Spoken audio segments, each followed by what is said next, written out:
तो यार आज हम बात करेंगे गोकू के सारे ट्रांसफॉर्मेशंस के बारे में और पावर लेवल्स का भी एनालिसिस करेंगे। गोकू के थ्रू आउट फॉर्म्स में क्या क्या पावर लेवल्स रहे गोकू के। इसमें हम ड्रैगन बॉल जी और ड्रैगन बॉल सुपर हम तीनों को कवर करने वाले हैं दोस्तों। तो यार वीडियो के अंत तक बने रहना। तो बात की जाए सबसे पहले फॉर्म की, इसका नाम है जायंट एप फॉर्म। ये ड्रैगन बॉल में हमको देखने को मिली थी। गोकू हमेशा जब भी चांद को देखता था तो वो एक जायंट एप में ट्रांसफॉर्म हो जाता था। और वही नहीं, सारे के सारे सेयंस जो हैं जब भी वो चांद को देख लेते हैं तो वो एक एप में ट्रांसफॉर्म हो जाते हैं। और जिन भी सेयंस की पूंछ होती है खासकर वो, इसकी खास बात यह है कि ये अनकंट्रोलेबल है। और इसी फॉर्म की वजह से गोकू ने अपने ग्रैंडफादर को भी मार दिया था अनइंटेंशनली। काफी कैरेक्टर्स ने कोशिश करी कि गोकू की ये पूंछ काट दी जाए और अंत में सफल हुआ सिर्फ कामी। तो उसके बाद गोकू कभी भी जायंट एप में ट्रांसफॉर्म नहीं हो पाता है। गोकू डिवाइन वाटर पीता है जिसके चलते जायंट एप की ताकत उसमें आ जाती है। वहीं बात की जाए तो ड्रैगन बॉल जी की दोस्तों सबसे पहला ट्रांसफॉर्मेशन हमको सेयन सागा में देखने को मिलता है। जब गोकू और वेजिटा की लड़ाई हो रही होती है तब गोकू कायोकेन एनर्जी का यूज करता है। ये एक ऐसी फॉर्म है जिसमें गोकू 4 गुना ज्यादा कायोकेन का यूज करता है। बात की जाए इस टेक्निक के ओरिजिन की तो गोकू इस टेक्निक को किंग काय के प्लेनेट पे सीखता है। और ये बात करते हैं सुपर सेयन की, जो सबसे आइकॉनिक ट्रांसफॉर्मेशन है। जब क्रेलन और पता ही है पिकोलो को जब गोकू मरते हुए देखता है तब आता है ये एपिक ट्रांसफॉर्मेशन। दावे के साथ कह सकता हूँ कि ये सारे ड्रैगन बॉल जी लवर का सबसे फेवरेट ट्रांसफॉर्मेशन होगा दोस्तों। जब गोकू सुपर सेयन बनता है तो वो जो धुलाई करता है फ्रीजा की, आए है क्या मजा आता है। इस धुलाई के बाद फ्रीजा की अक्कड़ ठिकाने आ जाती है दोस्तों।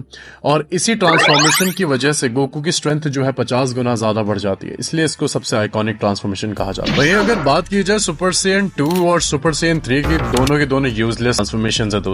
सुपर सेयन 2 की बात की जाए तो गोकू समझ जाता है कि इसके अंदर स्पीड को काफी ज्यादा लैप्स किया गया है पावर की वजह से, और यही वजह है जो कि इसको काफी ज्यादा अनस्टेबल फॉर्म भी बनाता है। तो गोकू इसको कोप करने के लिए हमेशा के लिए सुपर सेयन फॉर्म को टर्न ऑन रखता है ताकि वो इससे और अडेप्ट हो सके। और आपने देखा होगा सेल सागा के अंदर दोस्तों कैसे गोहान जो है सुपर सेयन 2 पहले अचीव कर लेता है। परफेक्ट फॉर्म सुपर सेयन की मैं बात कर रहा हूँ यहाँ पर दोस्तों। मेरे ख्याल से दोस्तों यही एक फेज था जहाँ पर गोहान को ज्यादा ताकतवर दिखाया गया था गोकू से, क्योंकि गोकू ने अभी तक परफेक्ट नहीं की थी इस फॉर्म को। गोकू भी इस फॉर्म को परफेक्ट करने में लगा रहता है और अंत में वो इस फॉर्म को परफेक्ट कर भी लेता है। यही परफेक्ट फॉर्म हमको देखने को मिलती है जब गोकू और माजिन वेजिटा की लड़ाई हो रही होती है। साथ ही साथ में ये इतनी इंटेंस बैटल होती है कि इसमें तो भाई एक नंबर, क्या ही कहना माजिन वेजिटा के। इस फॉर्म की एक खास बात है कि इसमें जो हेयर स्ट्रैंड होता है दोस्तों वो काफी ज्यादा पॉइंटेड होता है, जैसे कि आप देख सकते हो। अब बात करते हैं दोस्तों सुपर सेयन 3 की। सुपर सेयन 3 एक तरीके से ऐसी पावर है, समझ लो वो सबसे स्ट्रॉन्गेस्ट है ड्रैगन बॉल जी की बात की जाए तो। लेकिन साथ ही साथ में बू की जब लड़ाई होती है सुपर सेयन 3 की फॉर्म में, जब हम देखते हैं उस फॉर्म को तो हम यही पाते हैं कि गोकू उसको कंटिन्यू तो कर पाता है लेकिन काफी कम टाइम तक उसको कंटिन्यू रख पाता है। द रीजन इज बिकॉज उसको भी ये चीज मालूम होती है कि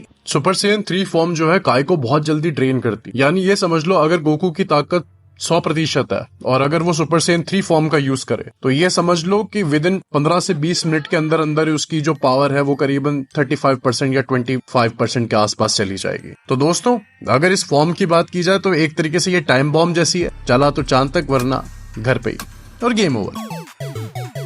बात की जाए लेटेस्ट हमारी ड्रैगन बॉल सुपर की तो उसमें काफी ऐसी फैसिनेटिंग फॉर्म्स हैं जिन्होंने फैंस को पागल कर दिया दोस्तों। उनमें से सबसे पहली फॉर्म आती है सुपर सेयन गॉड, जो कि एक रिचुअल के द्वारा गोकू अपनाता है। इस फॉर्म के लिए 5 सेयन का होना काफी जरूरी होता है दोस्तों। 5 सेयन अगर एक साथ मिलेंगे तभी जाके सुपर सेयन गॉड फॉर्म जो है वो अचीवेबल होगी।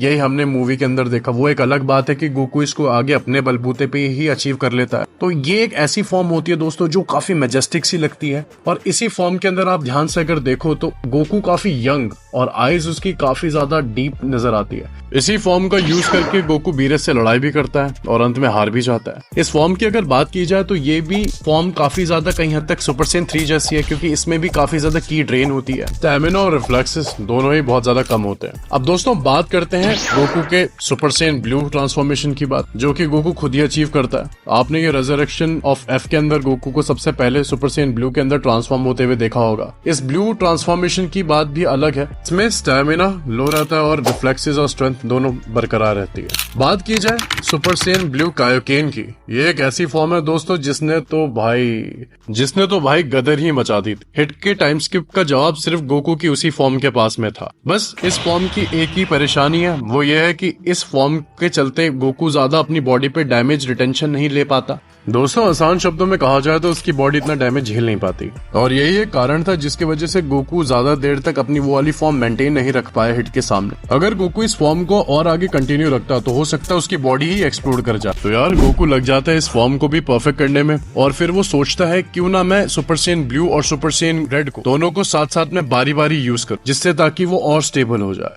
तभी कुछ ऐसे ही आगे जाके वो इस फॉर्म को पूरा परफेक्ट कर लेता है। दोस्तों अब बात करते हैं अल्ट्रा इंस्टिंक्ट की, जो कि सबकी फेवरेट आई गेस फॉर्म है मेरे ख्याल से। लेकिन यहाँ पर हम जो बात कर रहे हैं वो हम कर रहे हैं इनकम्प्लीट अल्ट्रा इंस्टिंक्ट की, जो कि गोकू आपने देखा होगा टूर्नामेंट ऑफ पावर के बीच के अंदर उसको अनलॉक करता है। विस गोकू को इस तरह से देखता है तो वो भी सोचता होगा कुछ ऐसा ही। जब ये फॉर्म अनलीश हुई तो कोई भी गोकू को हाथ नहीं लगा पा रहा था, because at that point of time Goku को कोई भी अगर टच करने की कोशिश करता था तो उसकी बॉडी खुद ब खुद रिएक्ट करती थी, यानी उसके रिफ्लेक्सेस काफी तेज हो जाते थे। बट सिंस ये वाली जो ट्रांसफॉर्मेशन थी ये काफी ज्यादा इनकम्प्लीट थी, इसकी वजह से गोकू को स्टैमिना और स्ट्रेंथ दोनों से ही हाथ धोना पड़ा। अब बात करते हैं मास्टर्ड अल्ट्रा इंस्टिंक्ट की, जो कि ड्रैगन बॉल यूनिवर्स में सबसे स्ट्रॉन्गेस्ट फॉर्म है अभी तक अगर मैं कहूँ दोस्तों। तो ये फॉर्म ऐसी है जिसके अंदर जो भी लैप्सेस हमने इनकम्प्लीट अल्ट्रा इंस्टिंक्ट में देखे वही सारी कमियां दूर कर देता है मास्टर्ड अल्ट्रा इंस्टिंक्ट, क्योंकि इसके अंदर एक तो रिफ्लेक्सेस तेज होते हैं, बॉडी खुद ब खुद वैसे ही रिएक्ट करती है, स्टैमिना और स्ट्रेंथ दोनों ही बढ़ जाते हैं। यही वजह है कि जब जिरेन गोकू को मास्टर्ड अल्ट्रा इंस्टिंक्ट में देखता है तो उसकी सिट्टी पिट्टी गुल हो जाती है, और साथ ही साथ में जिरेन के पास कोई भी जवाब नहीं होता गोकू के अटैक्स और स्पीड का। दोस्तों इस फॉर्म की खूबी यह है कि कोई ओपोनेंट अगर हिट्स मारता है, जैसा कि हमको मोरो आर्क में देखने को मिला, जब मोरो ने गोकू को हिट्स मारी तो उसी की हिट्स उसको वापस लगी। तो एज अ रिजल्ट आप ये कह सकते हो कि ये एक फॉर्म ऐसी फॉर्म है जो कि काउंटर अटैकिंग के लिए भी बहुत बढ़िया है। और मैं ये चीज कहूंगा कि इस फॉर्म में एक ऐसी डोमिनेंस दिखती है जो मैंने गोकू की पिछली किसी और फॉर्म्स में नहीं देखी। यही वो फॉर्म है जिसने गोकू को गॉड लेवल का दर्जा दिया, और साथ ही साथ में जितने भी गॉड ऑफ डिस्ट्रक्शन और एंजल्स थे टूर्नामेंट ऑफ पावर में, उनकी तरफ से भी उसको रिस्पेक्ट मिली। इस टाइम पीरियड पे गोकू की बॉडी इस फॉर्म को होल्ड नहीं कर पाती, लेकिन इस फॉर्म में सब कुछ था। और भी दोस्तों ट्रांसफॉर्मेशन है, लेकिन वो मांगा रिलेटेड है, चाहे फिर वो मोरो आर्क हो, चाहे ग्रेनोला आर्क हो, या चाहे वो ब्लैक फ्रीज आर्क हो। अगर आप चाहते हो मैं उनको भी कवर करूं तो आप मुझे कमेंट्स में बताइएगा। और दोस्तों यदि आप exclusive super Saiyan blue T shirt खरीदना चाहते हैं तो आप ये खरीद सकते हैं at vhazurcrafts.com पे, और वहाँ पर जाइए और डिफरेंट कलर्स आप चूज कीजिए। यहाँ पर बहुत सारे कलर्स मिल जाएंगे आपको इस टी शर्ट के अंदर, और जब आप कोई भी कलर अलग अलग वेरिएंट्स में चूज कर लो उसके बाद आप सीधा चेकआउट पे जाइए। जब आप चेकआउट कर देंगे तो वहाँ पर आपको मेरे ख्याल से रजिस्ट्रेशन और अपनी डिटेल्स फिल करनी पड़ेगी।